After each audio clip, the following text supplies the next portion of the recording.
Davi, vamos lá, pastor Davi. Me ajuda aí, meu amiga. A paz do Senhor, meu filho, como você está? Bom dia, graças a paz. Quero louvar a Deus por essa manhã. O som tá chegando legal aí. Aqui eu tenho pouco. Tá um pouquinho baixo. Tá bom assim? Para mim, Melhorou? para mim tá um pouquinho baixo, mas de repente aí, alguém pode me dar um ok aí, como tá chegando o som do pastor Davi aí para você? Alguém passa um feedback aí pra gente, como que está chegando o som do pastor Davi aí para vocês? Fala alguma coisa aí, pastor. Então isso. Para mim deu uma melhorada. Aí, beleza. Então eu quero compartilhar algo com os irmãos, sem me alongar, porque eu sei que Deus tem ainda algo para falar, mas eu quero compartilhar algo, observando até isso, o tema de hoje, né? O difícil processo do crescimento, porque é justamente isso mesmo que o pastor Mário está falando, né? E eu quero ler uma passagem com os irmãos e observar rapidamente,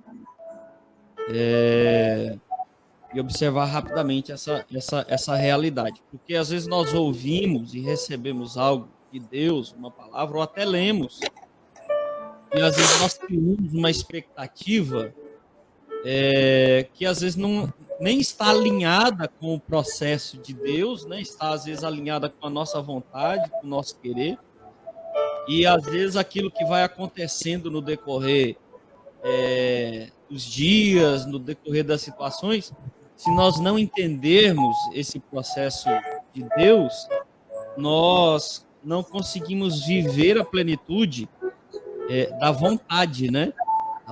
A plenitude da realização da vontade de Deus.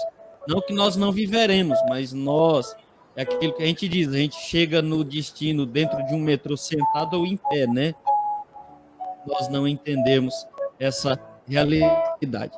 E aí... Forte essa colocação tua, hein?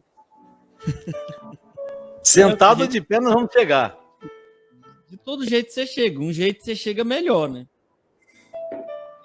Mas de todo jeito você vai chegar naquilo que Deus quer, até porque no livro de Jó diz que todos os planos de Deus, né, todos os seus planos não podem ser frustrados, né? Então, assim, não dá para Deus dizer que você vai chegar e você falar, não, eu não quero chegar. Aí a gente se tornaria mais forte do que Deus nessa situação. Mas como o assunto hoje não é esse, eu vou para Gênesis 37, que é onde nós encontramos uma parte da história de José, não é? O início da história de José. E é interessante que a história de José começa basicamente com um sonho, né? Começa com uma promessa de Deus, uma expectativa de Deus para José. Né? Ele diz assim no verso 7 do 37 de Gênesis: estávamos atando feixes no campo, e eis que o meu feixe, levantando-se, ficou de pé, e os vossos feixes o rodeavam e se inclinavam ao meu feixe. Então lhe disseram seus irmãos: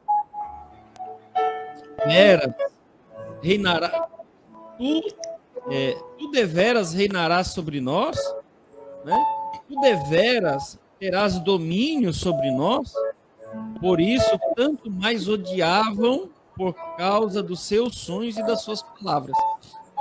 A gente já entende que Deus tinha, né, na Escritura, nós conseguimos entender que Deus tinha um plano, Deus tinha um processo de prosperar José, não com o fim de José mesmo, né? O crescimento da vida de José não era o fim nele mesmo.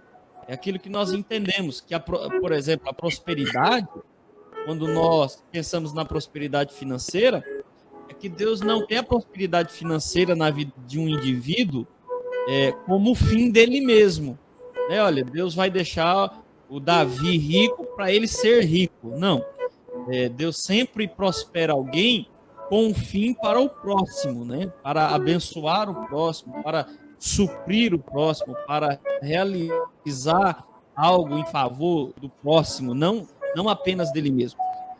E aí, quando a gente vê essa questão do difícil processo do crescimento, pastor, é interessante porque, por exemplo, se nós ouvirmos talvez uma palavra dessa hoje, ou alguém ouve uma palavra dessa hoje, a pessoa pode nutrir uma expectativa de, olha, amanhã Deus vai me deixar rico, Deus vai me prosperar, eu vou, né? E aí, se nós não entendermos que existe um processo de crescimento para o cumprimento dessa palavra, até o pastor Abner disse algo ontem, que às vezes Deus nos leva a viver momentos difíceis, situações difíceis, e o senhor também tem uma palavra domingo passado a respeito do malhar o ferro, do ferreiro, né? Que é isso, Deus nos vê como uma espada, ainda quando nós somos um pedaço de ferro. Então, muito lindo isso, forte. E é interessante que a palavra, por exemplo, a palavra tentação, ela tem a raiz da sua palavra, o significado da sua palavra é essa ação do ferreiro, de colocar no fogo, amolecer o ferro e bater o ferro. Isso é tentar o ferro. Né? E até formar. Então, Deus via, por exemplo, em José, um governador da nação. Mas José ainda não estava pronto para ser o governador da nação. E a gente entende isso... Muito forte. Por exemplo, porque no começo do texto diz assim, capítulo 37, verso 3, Israel amava mais a Jacó do que todos. Então, o que a gente precisa entender? Por exemplo, José, ele tinha um sentimento dentro dele que ele era o filho mais especial do que os 12. Porque o pai fez para ele uma capa. Alguns historiadores vão dizer que o próprio Jacó fez a capa com as suas próprias mãos para José.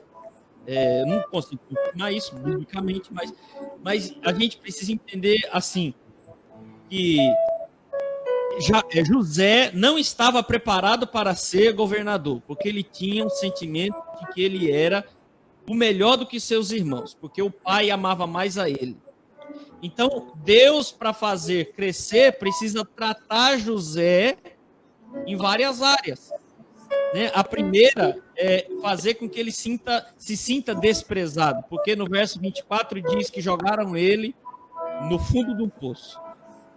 E aí ele vai sentindo aquilo que ele, no caráter dele, às vezes nós também precisamos sentir, que nós não somos melhores do que ninguém. Meu Deus, forte. Ele vai ser o quê? Escravo.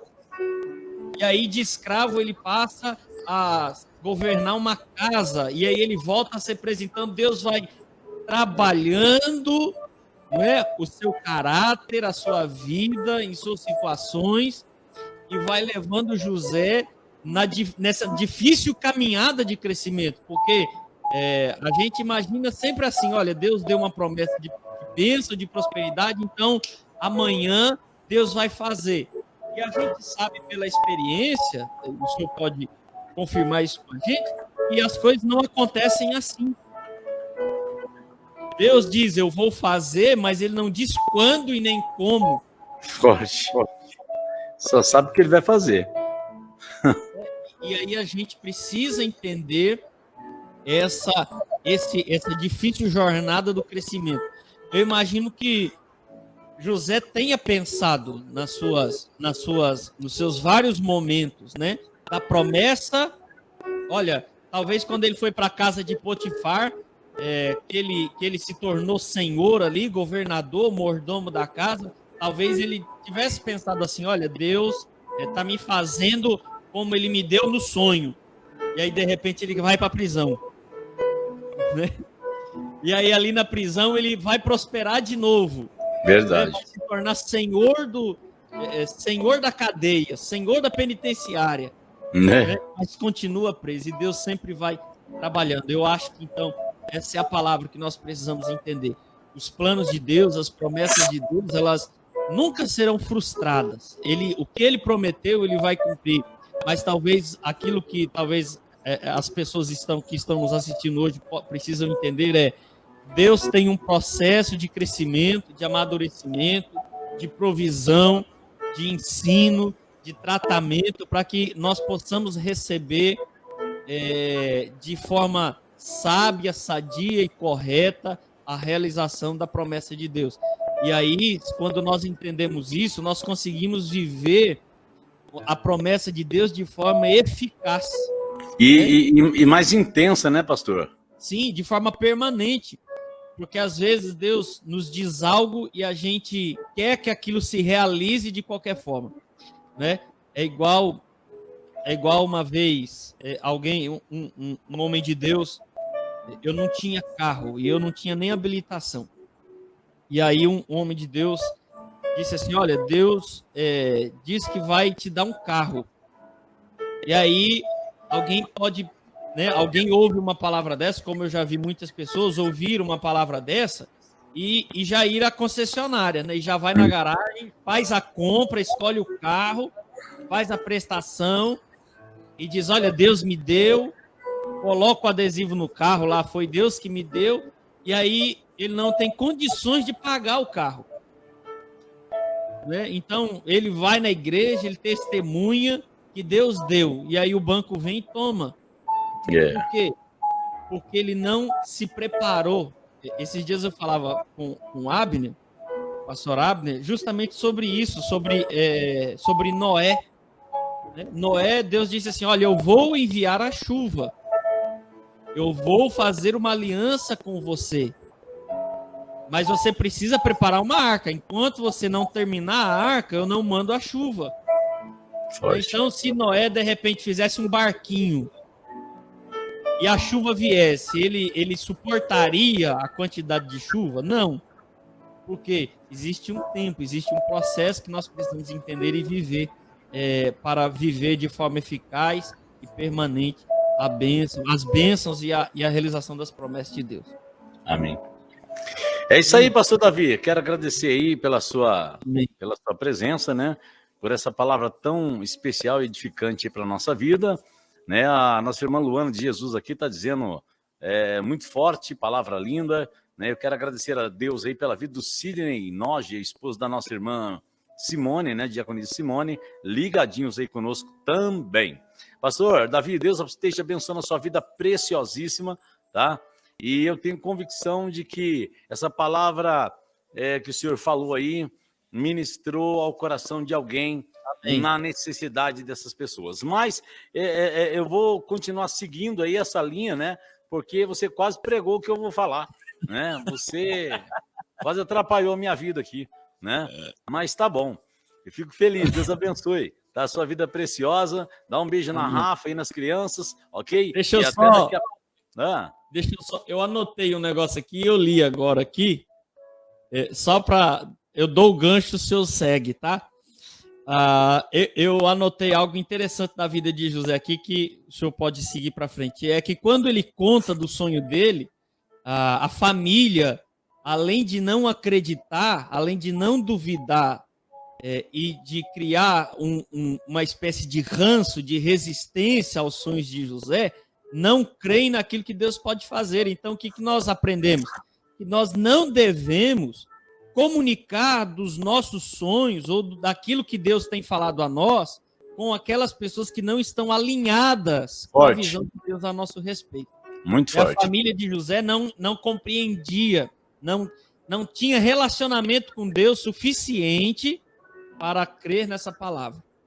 Muito forte, pastor. Amém? Deus abençoe até às 6. Amém. Beijo no coração. Fique na paz do Senhor Jesus, ok? Tchau, tchau. Amém.